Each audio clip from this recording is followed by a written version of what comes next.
Hey there, welcome to Build 2, where we're going to dive into the background of the third and final knife thrower video. I know it's hard to believe. The purpose of building a knife throwing machine was to explore this stabbing versus throwing knives and how deep they go in. This has been a really big year for me. I had to learn a bunch of programming in C. I had bought this book years ago and I couldn't get past chapter 1. Like I read a little bit there, and eventually just like, okay, I don't want to go back to it. And my son had picked this up. He was like 9 years old and would take this to bed. This was like his nighttime reading. He did the program for the knife throwing machine, and as we're trying to get these, programming it to do multiple rotations, we're having to add and do things to the program, and I want to better understand it. So I was taking screenshots with my phone and went up to his room one night and was like, hey, tell me again, what does this piece of code mean? I don't understand why you don't just set this variable to something. And without even looking, he reaches down to the floor of his room, picks up this book and says, here, read chapter 4, it's on functions. And like flips open, and there it is. Chapter 4 is on functions, and literally sent me to bed with that book to read. There's something about my brain that just does not like picking up programming. It's not a natural thing for me, like physics and some of this other stuff. But I've been plugging away at it, keeping this on my nightstand, and just starting over at chapter 1, chapter 2, and then going back again when I didn't understand something in chapter 2, going back to chapter 1, reading it again, and picking up little cues that I didn't think were important. Man, in C, everything is important. Every little bit that it says in there, like you have to read that text like a lawyer, and just like, oh, that little thing matters that you wouldn't think matters. But after doing that a few times, it's starting to click, and I'm actually excited when I'm going to bed and giving myself 20 minutes to sit here and read it. I'm actually excited to pick it up again and read the next section. I'm not reading a chapter at a time. I'm reading a section at a time. But let that be a lesson to anybody that is interested in engineering, any field of science really, that you're thinking, gee, am I going to be able to hack this? There are going to be some topics that you're going to struggle with. But if you stick with it and just like, okay, I'm not going to let myself get frustrated with this. I'm going to understand that this isn't coming naturally to me. But if you stick with it, you can eventually get there and embrace it and really get into it, as I am with this. And I'm not sure why, but these knife throwing videos kind of tanked my channel. Even the first video that's got coming up on 3 million views now for the knife throwing machine, just that first introduction of it, even that video was not taken off. It was doing okay, but it took somebody posting it on the front page of Reddit, and then it finally took off, and even then it seemed kind of reluctant. It had a pretty slow start. Don't know why, other than, hey, my channel has really built most of the subscribers on energy type things, of how much energy can you get out of rain gutters and some solar and pump storage and air pressure, wind power, that kind of stuff. So I understand the building a knife throwing machine was a deviation, but it wasn't a deviation from things that I'm interested in. And that's where the channel has been from day one. There are plenty of videos on there that haven't taken off from the beginning. That's fine. I'm going to continue to make videos that are exciting to me, that hopefully are exciting to other people. And hey, if the channel likes it or doesn't, sorry, it will be educational though. That is the main goal, interest and education. But yeah, the channel, like the views dropped off. What did it say? Like 90, they're down like 93%. I mean, it hurts a little bit, but gonna keep going anyway. It has been hazardous throwing knives inside the shop, but as you saw with the rain power videos and that kind of stuff, the weather can kind of suck during the winter here in Oregon, certainly Western Oregon. So I knew this was a must. The weather ended up thwarting progress on the knife throwing machine video quite a bit. We ended up setting a canopy out there, but there were times I wanted to work on it and I didn't because of the weather. So it said, I'm not going to fight that again. We're going to build this semi knife throwing range.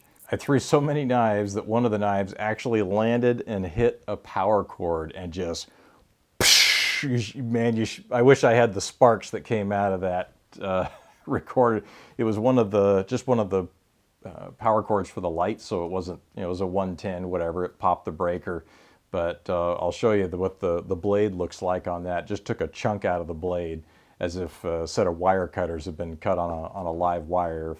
Not that I've ever done that, but it was a must to be able to throw stuff regardless of whether it was early in the morning, late at night, raining, snowing, whatever. And yeah, we had some nasty weather, and it was nice to be able to come in, turn the heater on in the shop, and still crank these things out.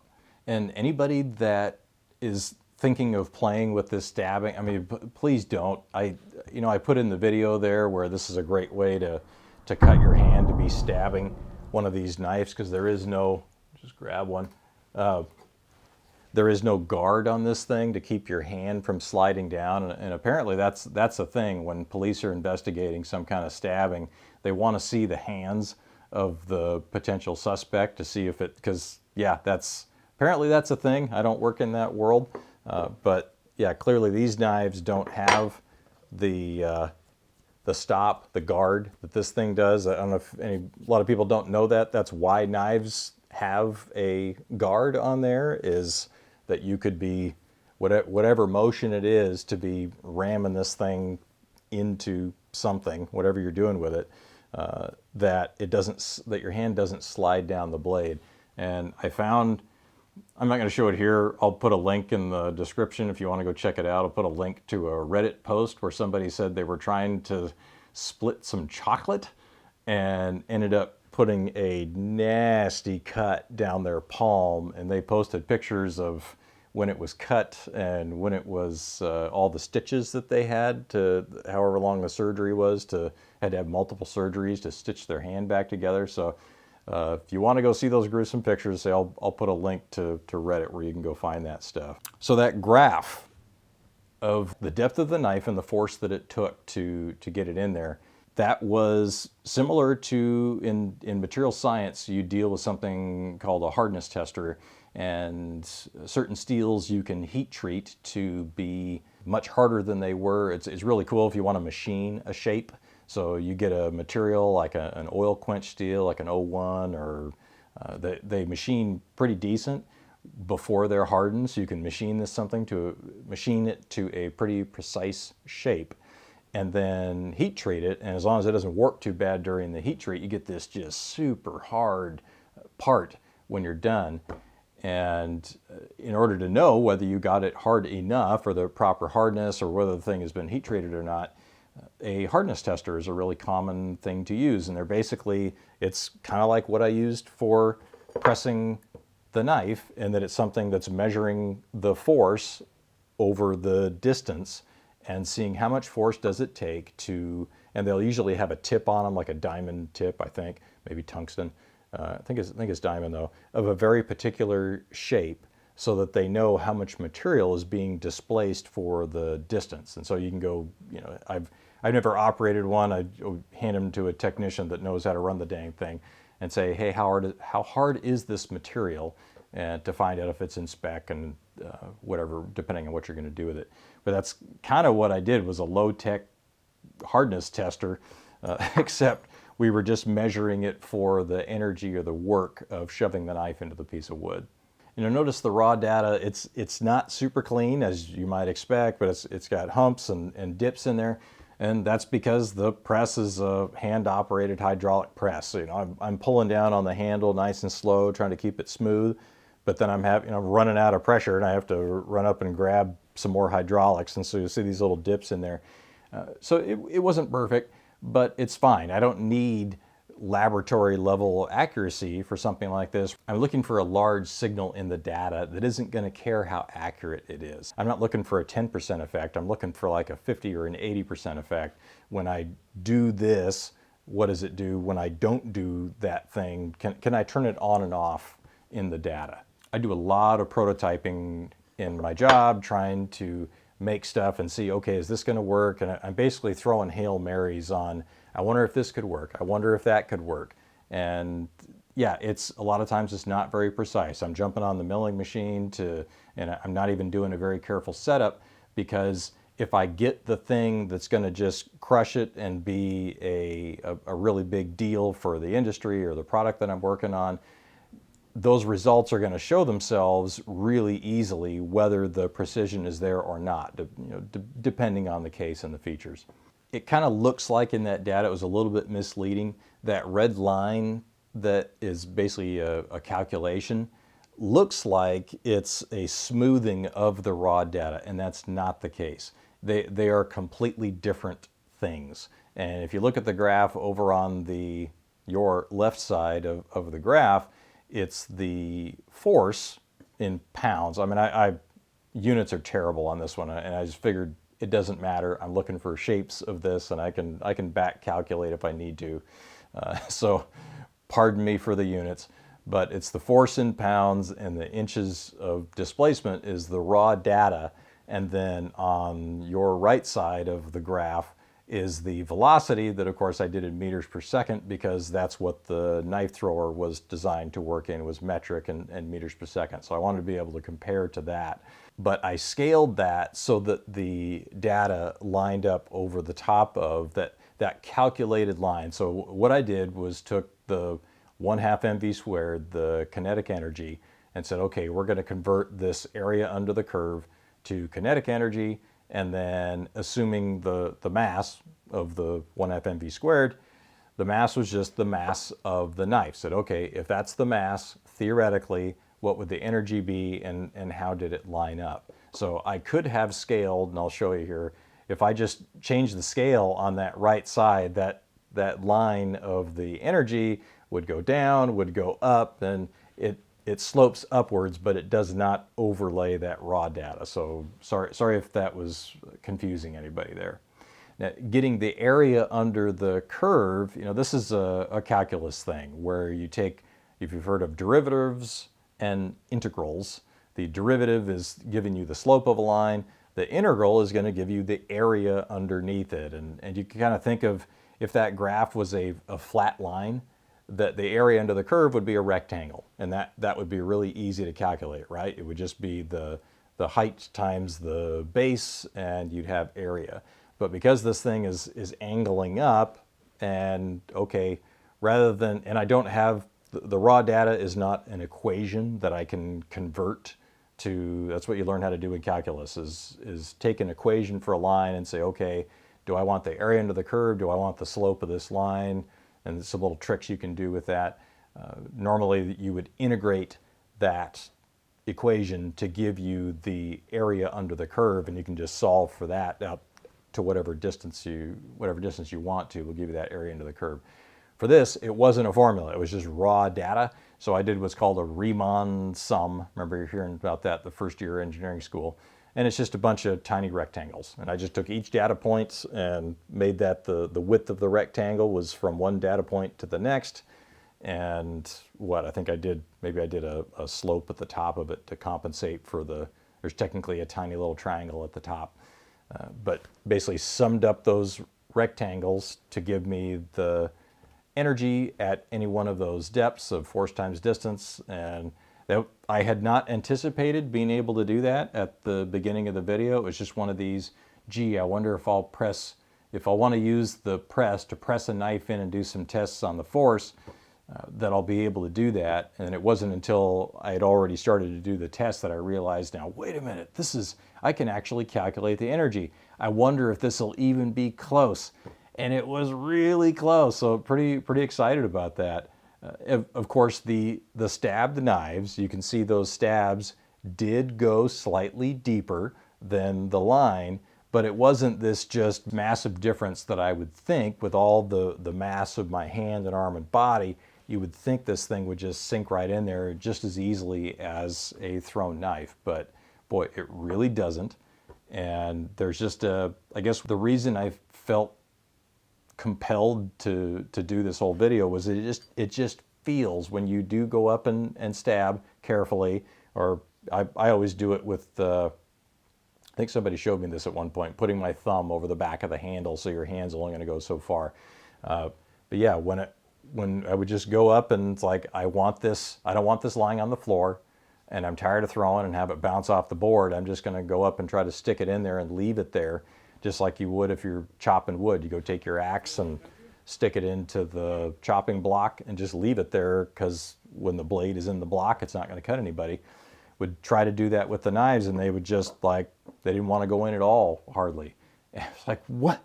And that always puzzled me. So yeah, that graph showed that the stabbed knife, the weight, it's not like the weight of your hand is doing nothing. It's just the effect is really small. And I don't know, the effect got bigger the harder I tried. I don't know if that's because I was wearing a glove to protect my hand in case my hand did slide down, or if it's a greater effect for some reason when the faster it's going, that the wood has less of a chance to flex.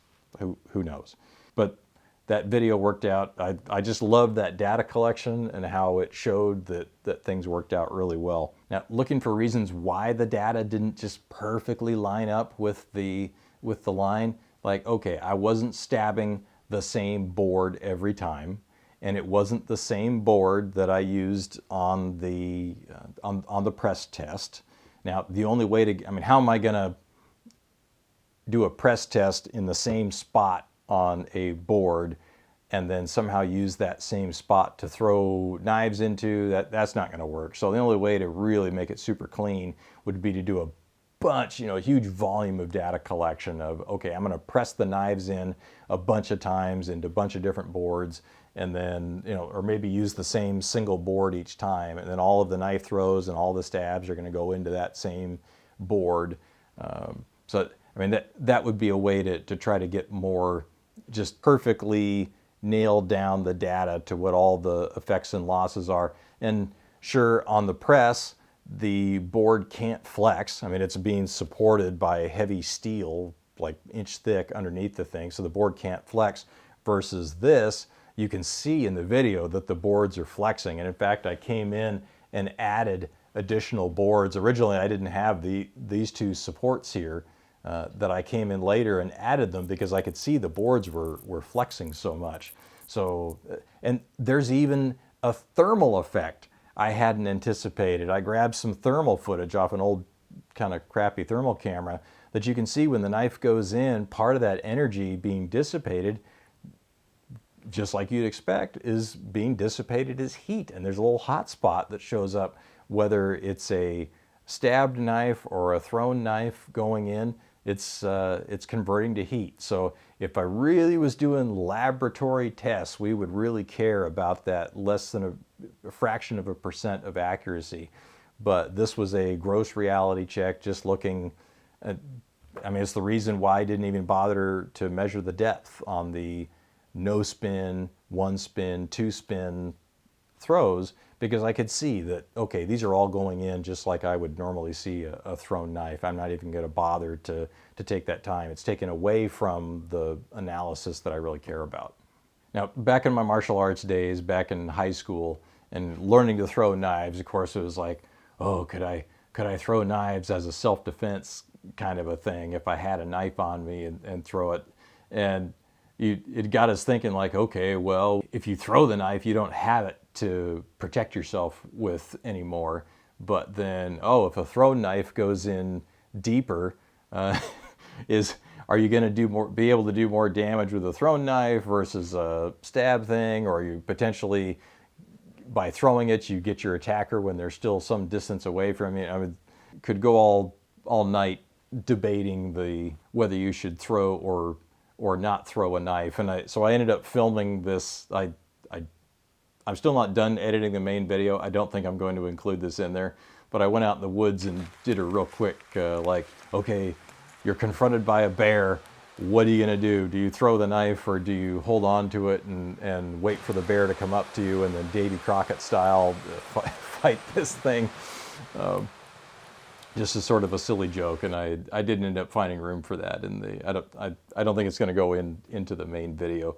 But obviously, pressing a knife into a piece of wood is a very different challenge than pressing a knife into flesh.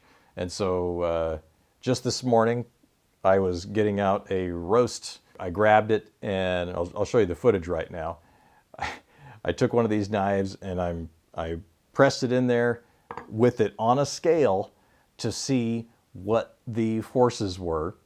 Hey, we're back with another episode of Cooking with Quint, and today we have a lovely pork shoulder roast that's about to go into the smoker. It's been seasoned. It's gonna taste wonderful. But first, we're gonna do a stabbing test. Go right here, see how we do. Oh, there's 1 pound, 2 pounds, 3, 4,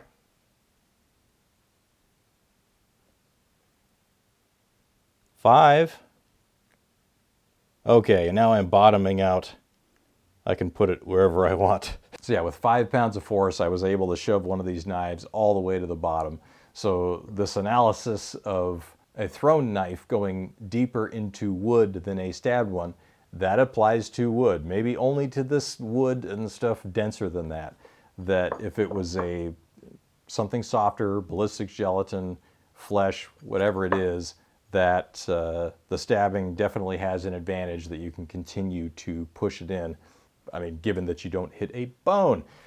You could easily hit a bone, hit something hard, and your hand slide down it. I debated finding something, not necessarily ballistics gelatin, but like polyurethane, low density polyurethane, medium density polyurethane, something that I could throw the knives into that would be more consistent than wood. And just like, nah, I'm gonna stick with the wood, and I'm gonna take the error in the data that comes along with it. So it'll be more fun that way anyway. Something else that came out of this was a lot of refinement to the thrower, because man, throwing, had to have been hundreds of knives that got launched from the thrower in this experiment and since the first video. And yeah, stuff starts to wear out. So 3D prints that are, I mean, they're great. They've worked for hundreds of throws, but they're starting to wear out where it's a 3D print rubbing on 3D prints with all the forces. So I've got to consider whether I want to go back in there and redesign some, like a UHMW, some high density, really good wear resistant plastic that I can put little liners in there so this thing could have a little more life to it.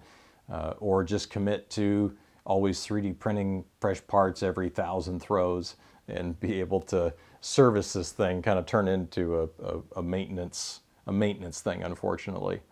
And I had some video that I took towards the beginning, I'll show it to you now, where I started up close, like 3 meters away from the knife target, and I just would back up like half a meter at a time and re-range and throw and re-range and throw.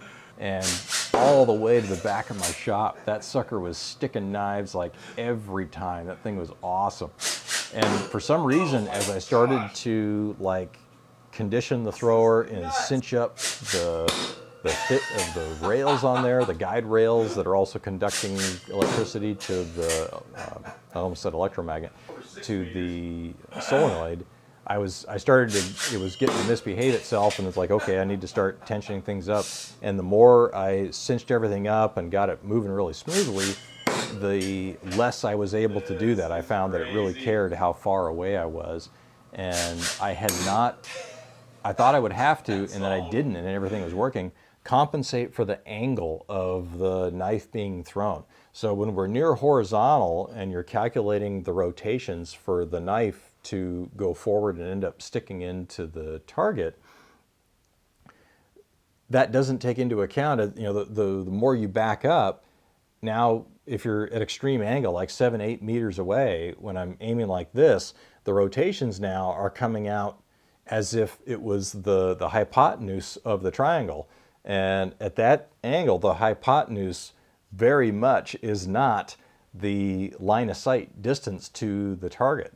So I ended up having to, after that great success, backing all the way up from close to far and having the knives stick and just giggling at how well it worked.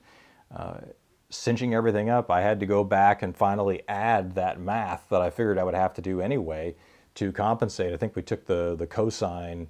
There was a place in there where we ended up dividing by the cosine of the angle that we calculate with the laser to get it to compensate, and then it worked out. There was still some like 2% fudge factors in there to get it to work. The other thing I didn't anticipate, should have, was when we finally got it doing 2 turns, programmed to do 2 turns, the RPM on that knife, it's spinning so fast that now the distance is really critical. So if I range it and allow myself to kind of rock with the thrower versus bracing it against my leg, it'll make a difference on whether that thing sticks like this or sticks like that and ends up or tries to stick like that and ends up bouncing against the board.